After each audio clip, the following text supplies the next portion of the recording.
Hi friends, ಎಲ್ಲರಿಗೂ ನಮಸ್ಕಾರ. ಇವತ್ತು ನಾನು ಶೇಂಗಾ ಉಂಡೆ ಹೇಗೆ ಮಾಡೋದು ಅಂತ ನೋಡ್ಕೊಂಡು ಬರೋಣ ಬನ್ನಿ. ಮೊದಲಿಗೆ ನಾನು 2 ಬೌಲಷ್ಟು ಶೇಂಗಾನ ಹುರ್ಕೋತಾ ಇದ್ದೀನಿ. ಇಲ್ಲಿ ಚೆನ್ನಾಗಿ ಹುರ್ಕೋಬೇಕು. ಲೋ ಫ್ಲೇಮಲ್ಲಿ ಇಟ್ಕೊಂಡು ಚೆನ್ನಾಗಿ ಹುರ್ಕೋಬೇಕು.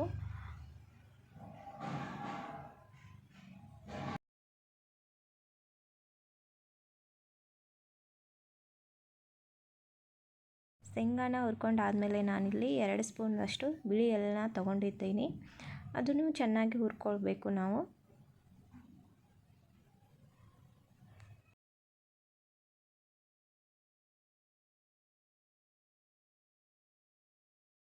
ಎಳ್ಳನ್ನ ಹುರ್ಕೊಂಡಾದಮೇಲೆ ನಾನು ಈ ಕಡೆ ಅದನ್ನ ತೆಗೆದುಬಿಟ್ಟು ಒಂದು ದಪ್ಪದಾದ ಕಡಾಯಿ ಇಟ್ಕೊಂಡು ಅದಕ್ಕೆ 1.5 ಕಪ್ಪಷ್ಟು ಬೆಲ್ಲನ ಹಾಕ್ತಾಯಿದ್ದೀನಿ. 1.5 ಕಪ್ಗಿಂತ ಸ್ವಲ್ಪ ಕಡಿಮೆ ಹಾಕ್ತಾಯಿದ್ದೀನಿ.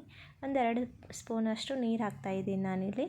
ಅಂದರೆ ಬೆಲ್ಲ ಕರಗೋ ಅಷ್ಟು ಸ್ವಲ್ಪ ಕರಗಿ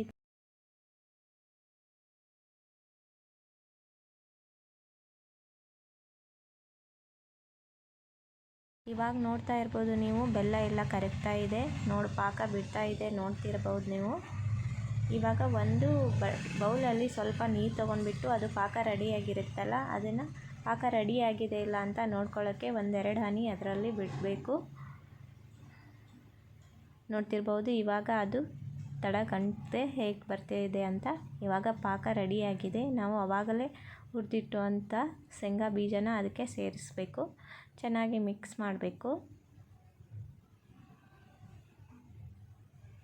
ನೋಡ್ತಾ ಇರ್ಬೋದು ಹೇಗೆ ಮಿಕ್ಸ್ ಮಾಡ್ತಾ ಇದ್ದೀನಿ ನಾನು ಅಂತ. ಚೆನ್ನಾಗಿ ಮಿಕ್ಸ್ ಮಾಡ್ಕೊಳ್ಬೇಕು.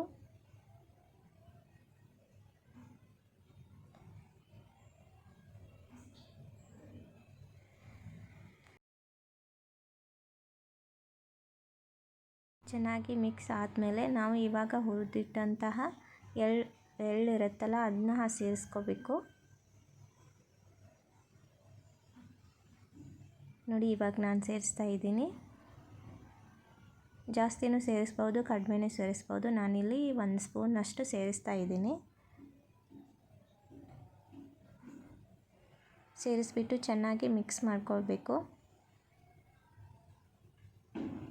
ಇವಾಗ ಅದು ರೆಡಿಯಾಗಿದೆ. ಇವಾಗ ಉಂಡೆ ಕಟ್ಕೋಬೇಕು. ನೋಡಿ ಫ್ರೆಂಡ್ಸ್, ನಾನಿವಾಗ ಹೇಗೆ ಕಟ್ತಾ ಇದ್ದೀನಿ. ಬಿಸಿ ಇದ್ದಾಗಲೇ ಕಟ್ಟಬೇಕು. ಬಿಸಿ ಆರಿದ ಮೇಲೆ ಕಟ್ಟಿದರೆ ಅದು ಕೂಡಲ್ಲ, ಪಾಕ ಎಲ್ಲ ಹೋಗಿಬಿಡುತ್ತೆ. ಇವಾಗ ಬಿಸಿ ಇದ್ದಾಗಲೇ ಕಟ್ಟಬೇಕು. ನೋಡ್ಕೊಂಡು ಕಟ್ಟಬೇಕು, ಬಿಸಿ ಇರುತ್ತೆ. ನೀವು ನೋಡ್ತಿರ್ಬೋದು ನನ್ನ ಕೈ ಹೇಗೆ ರೆಡ್ ಆಗಿದೆ ಅಂತ. ನೋಡ್ಕೊಂಡು ಕಟ್ಕೊಳ್ಬೇಕು. ನೋಡಿ ಎಷ್ಟು ಚೆನ್ನಾಗಿ ಬಂದಿದೆ ಅಂತ.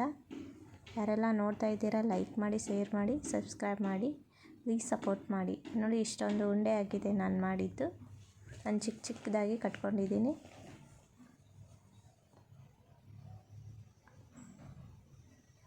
Thank you for watching.